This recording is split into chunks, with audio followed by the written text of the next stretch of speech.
Hello, my dear parents and dear children. I'm back again with my second episode, a second part of All About Kids.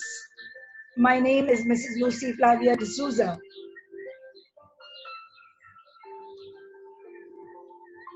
This part 2 would be about kids and parents, and a good reflection for us, dear parents. Life isn't about waiting for the storm to pass. It's about learning to dance in the rain. And who better than kids to teach us this when we are down with stress levels and with bouts of negativity? Kids are amazing. They seem to be able to adjust to anything. And it is time we learn from them. A reminder for you, dear parents. If you remember, when your kids were toddlers, taking their first few steps, they were the ones who forced you to spend time with them in their own lovable ways. You couldn't resist it, and that meant the world to you. You can see for yourself a reminder of yesteryears.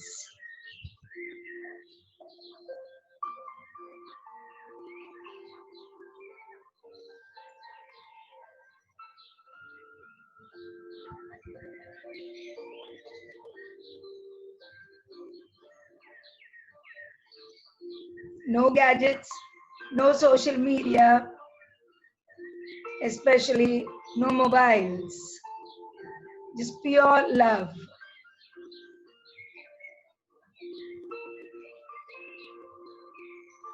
Dear parents, let me introduce you to agape love. Agape love is different from indulgent love. Agape love keeps no records of children's mistakes, but corrects their mistakes. Agape love is patient and kind. It is not arrogant, it is not rude, and it is surely not irritable. But yes, it is firm.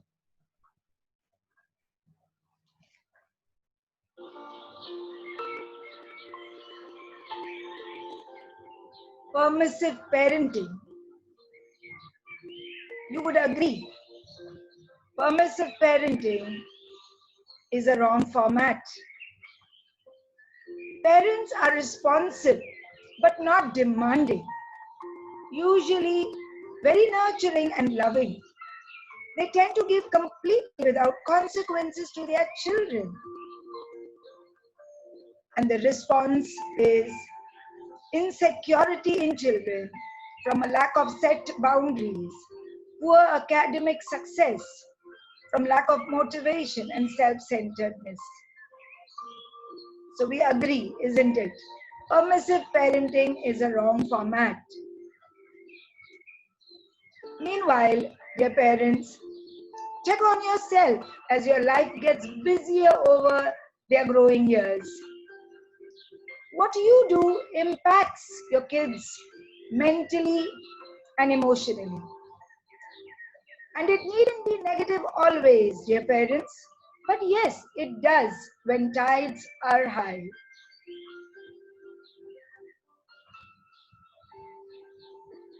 I would call this the greatest evil of present times. Of course, you can use it wisely though, but 90% is going all wrong.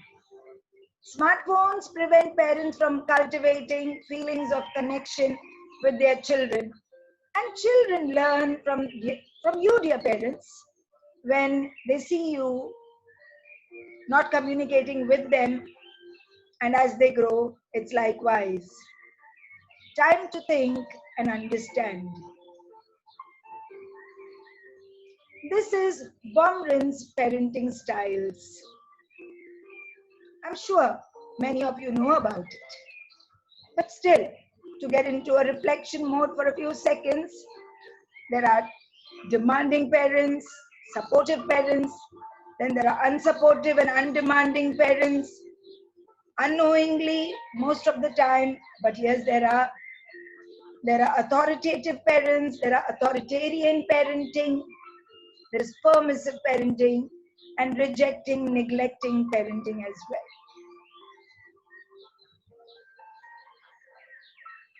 A literature review on Diana Baumrinn's parenting styles.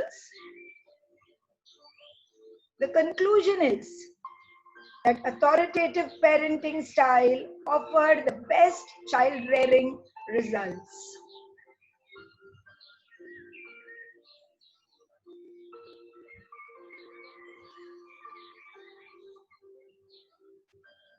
I'm sure you must be wondering what these 4 pictures are about.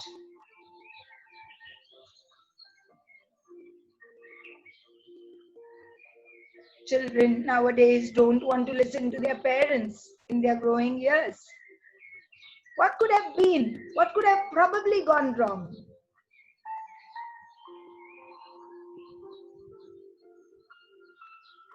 Correction is important. For who?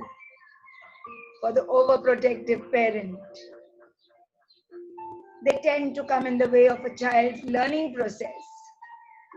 When a parent is fearful of many things, the child too becomes overly scared. You find them retaliating in different ways. Enroll them, dear parents, in a favorite sport or activity they love. Needn't be an expensive one. Let them go by themselves or drop them and move out. It won't take long before you see the positive change. Encourage home sports like skipping, board games, group games. It makes a world of difference. If you are into music, just like my family is, then there is nothing like a parent-kid combination. Use Smooth, for example. Use social media wisely to share your talents.